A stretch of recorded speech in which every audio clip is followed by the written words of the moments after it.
আসসালামু আলাইকুম। শুভ সকাল। সবাই ভালো থাকবেন, সুস্থ থাকবেন, নিজেদের শরীরের যত্ন নেবেন, নিজেদের ভালোভাবে থাকার কামনা করলাম। এই বলে আমি আমার কথা চালু করছি। প্রিয় বন্ধু, ভাই বা মা বোনেরা, আপনারা খুব সুন্দর সুন্দর কমেন্টগুলো করেন, শুনে বুকটা ভরে গেল। আমি তো এমনিতে পড়া জানি না। আমি কালকে যেমন কমেন্টগুলো একটু একটু করে পড়ছি, খুব ভালো লাগলো শুনে যে আপনারা আমাকে এত সুন্দর কমেন্ট করেন, আপনারা এত সুন্দর ভালোবাসা দেন।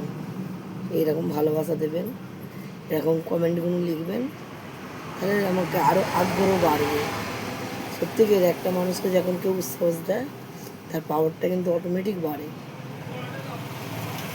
তার পাওয়ারটা কিন্তু অটোমেটিক বেড়ে যায়, পাওয়ারটা কিন্তু কমে না। আপনারা সত্যি আমাকে খুব ভালোবাসতেন।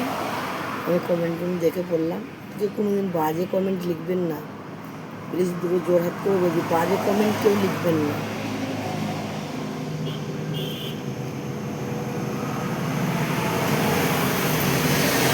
বাজে কমেন্ট কেউ লিখবেন না, ভালো ভালো কমেন্ট লিখবেন, হাদিসের কথা লিখবেন।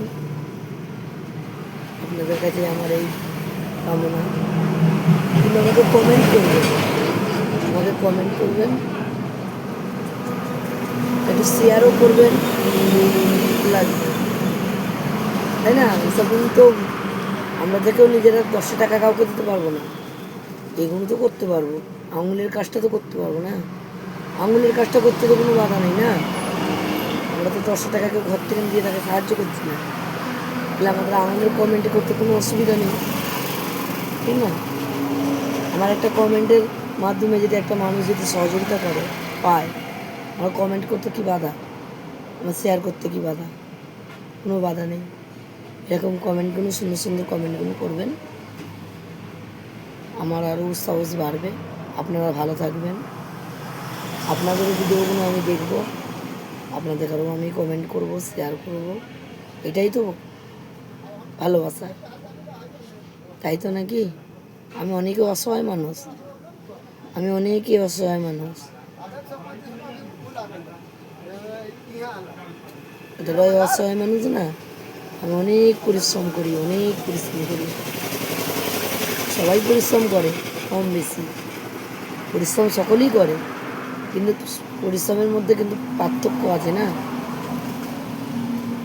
পরিশ্রমের ভিতরে কিন্তু পার্থক্য আছে বন্ধুরা, এটা জানেন তো? কারো খাটুনি কম হয়, কারো খাটুনি বেশি হয়, কেউ পয়সা কম ইনকাম করে, কেউ পয়সা বেশি ইনকাম করে, কেউ বুদ্ধির লাগিয়ে করে, কেউ নিজের সেন্সে লাগায়, এই তো না? অনেক পরিশ্রম করি বন্ধুরা, আর আমার পরিশ্রমের দাম কিন্তু দিতে পারবেন না। আমি অনেক পরিশ্রম করি, আর আমি প্রচুর মানুষকে কিন্তু ভালোবাসি।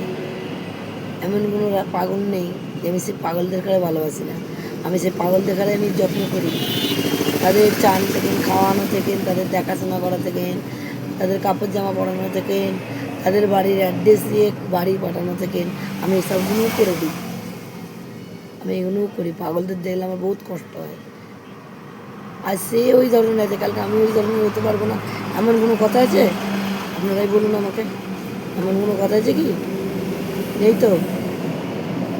আমি এইগুলো কিন্তু খুব ভালোবাসি, আমি এগুলো পাগলদের খুব যত্ন করি। আমার আমার রুটির ধারে একটা দোকান আছে, আমি পাগলদের ঘরে রুটির ধারে দোকানে, আমি পাগলদের ঘরে নিজের সাইড দিয়ে পাশ হতে দিই না। আমি তাদের ঘরে চোখে দেখা মানে তাদের আমি ঠিক যত দূরই যাক, আমি ঠিক তুলে নিয়ে এসে তাদের যত্ন করি। তাদের চান করা থেকে, খাওয়ানো থেকে, না সব টোটালি একটু জেড আমি কাজ করে দিই পাগলদের। আমার সঙ্গে থেকে পাশ হতে পারবে না। পুলিশদের দেখে আমি তাদের ঘরে খবর দিয়ে তাদের তুলে দিই। বাড়ির যে পাগলের নিজের একটু সেন্স আছে, তাদের বাড়ির ঠিকানা বলতে পারে, তাদের বাড়ির লোকের সঙ্গে যোগাযোগ করে আমি পাঠিয়ে দিই। আমি এরকমও করি। একটু আমাকে ক্ষমা দৃষ্টিতে দেখবেন, এই বলার মধ্যে যদি কোনো ভুল হয়ে থাকে মাফ করে দেবেন। আমি কারোর বিষয়ে কিন্তু কোনো কথা বললাম না, আমি আমার বিষয়ে কিন্তু কথা বললাম। আর একটু আপনাদের সহযোগিতা চাইলাম, একটু সহযোগিতার হাত বাড়িয়ে দেবেন, কমেন্টগুলো সুন্দর সুন্দর করবেন, ফলো করবেন, লাইক করবেন, একটু শেয়ার করবেন। এটাই তো, 10 টাকা দিয়ে তো কাউকে হেল্প করছি না, না, এইগুলো করবেন, আপনাদেরও ভালো হবে, আপনাদেরও ভালো হবে, এইগুলো, এই সুন্দর কমেন্টগুলো করবেন। আমি এই বলে